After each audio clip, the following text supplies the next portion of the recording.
Network marketing. ಏನಿದು network marketing? ಸ್ನೇಹಿತರೆ, network marketing ಬಗ್ಗೆ ಜನರಿಗೆ ತುಂಬಾ ತಪ್ಪು ಕಲ್ಪನೆ ಇದೆ. ನೆಟ್ವರ್ಕ್ ಮಾರ್ಕೆಟಿಂಗ್ ಅಂದರೆ ಚೈನ್ ಲಿಂಕ್ ಬಿಸ್ನೆಸ್, ಹಣ ಹೂಡುವ ದಂಧೆ, ಸ್ಕೀಮ್ ಬಿಸ್ನೆಸ್ ಅನ್ನುವ ಕಲ್ಪನೆ ಜನರಲ್ಲಿದೆ. ಅಸಲಿಗೆ ನೆಟ್ವರ್ಕ್ ಮಾರ್ಕೆಟಿಂಗ್ ಹಾಗೂ ಸ್ಕೀಮ್ ಬಿಸ್ನೆಸ್ ಎರಡು ಕೂಡ ಸಂಪೂರ್ಣವಾಗಿ ವಿಭಿನ್ನ. ಸ್ಕೀಮ್ ಬಿಸ್ನೆಸ್ಗಳಲ್ಲಿ ನಿಮ್ಮಿಂದ ಹಣವನ್ನು ಕಟ್ಟಿಸಿಕೊಂಡು ಹಣವನ್ನು ದ್ವಿಗುಣಗೊಳಿಸುತ್ತೇವೆ ಎಂದು ಭರವಸೆ ಹುಟ್ಟಿಸಿ ನಡೆಸುವ ದಂಧೆ. ಇಲ್ಲಿ ಹಣ ಖಂಡಿತ ಡಬಲ್ ಆಗುವುದಿಲ್ಲ. ಬದಲಾಗಿ ನೀವು ಮೋಸದ ಜಾಲಕ್ಕೆ ಸಿಲುಕಿ ನಷ್ಟ ಮಾಡಿಕೊಳ್ಳುತ್ತೀರಿ.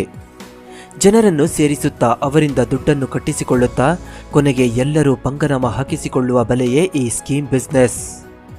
ಆದರೆ ನೆಟ್ವರ್ಕ್ ಮಾರ್ಕೆಟಿಂಗ್ ಹಾಗಲ್ಲ. ನೆಟ್ವರ್ಕ್ ಮಾರ್ಕೆಟಿಂಗ್ನಲ್ಲೂ ಜನರನ್ನು ಸೇರಿಸಬೇಕು, ಒಂದು ಉತ್ತಮ ಟೀಮನ್ನು ಕಟ್ಟಿಕೊಳ್ಳಬೇಕು. ಆದರೆ ಅವರಿಂದ ₹1 ಹಣವನ್ನು ಕೂಡ ಕಟ್ಟಿಸಿಕೊಳ್ಳುವಂತಿಲ್ಲ. ಹೌದು, ನೈಜ ನೆಟ್ವರ್ಕ್ ಮಾರ್ಕೆಟಿಂಗ್ ಕಂಪನಿಗಳಲ್ಲಿ ಹಣ ಹೂಡಿಕೆ ಮಾಡುವಂತಿಲ್ಲ. ಅಲ್ಲಿ ಹೊರಗಿನ ಮಾರುಕಟ್ಟೆಯಲ್ಲಿ ಸಿಗುವಂತಹ ದಿನ ಬಳಕೆಯ ವಸ್ತುಗಳು ದೊರೆಯುತ್ತವೆ. ಅವುಗಳನ್ನು ಯಾವುದೇ ಜಾಹೀರಾತು ಇಲ್ಲದೆ ಜನರಿಗೆ ನೀಡಬೇಕು.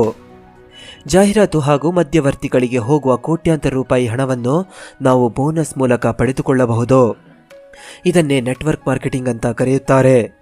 ನೀವು ಸೇರಿಸಿರುವ ಜನ ಪ್ರಾಡಕ್ಟ್ಗಳನ್ನು ಪರ್ಚೇಸ್ ಮಾಡಿದಾಗ ನಿಮಗೆ ಬೋನಸ್ ಸಿಗುತ್ತೆ. ನೆಟ್ವರ್ಕ್ ಮಾರ್ಕೆಟಿಂಗ್ ಅನ್ನು ಫುಲ್ ಟೈಮ್ ಅಥವಾ ಪಾರ್ಟ್ ಟೈಮ್ ಆಗಿ ನೀವು ಮಾಡಬಹುದು. ವಿದೇಶಗಳಲ್ಲಿ ನೆಟ್ವರ್ಕ್ ಮಾರ್ಕೆಟಿಂಗ್ ಒಂದು ಪ್ರಮುಖ ಬಿಸ್ನೆಸ್ ಆಗಿದ್ದು, ಭಾರತದಲ್ಲೂ ಇತ್ತೀಚಿನ ದಿನಗಳಲ್ಲಿ ಇದು ತುಂಬಾ ಖ್ಯಾತಿಯನ್ನು ಗಳಿಸುತ್ತಿದೆ. ನೆಟ್ವರ್ಕ್ ಮಾರ್ಕೆಟಿಂಗ್ ಮೂಲಕ ತಿಂಗಳಿಗೆ ಕೋಟ್ಯಾಂತರ ರೂಪಾಯಿ ಹಣವನ್ನು ಗಳಿಸುವವರು ಭಾರತದಲ್ಲಿ ಇದ್ದಾರೆ ಎಂದರೆ ನೀವು ನಂಬಲೇಬೇಕು.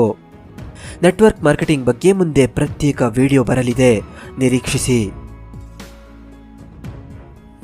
Number 5, digital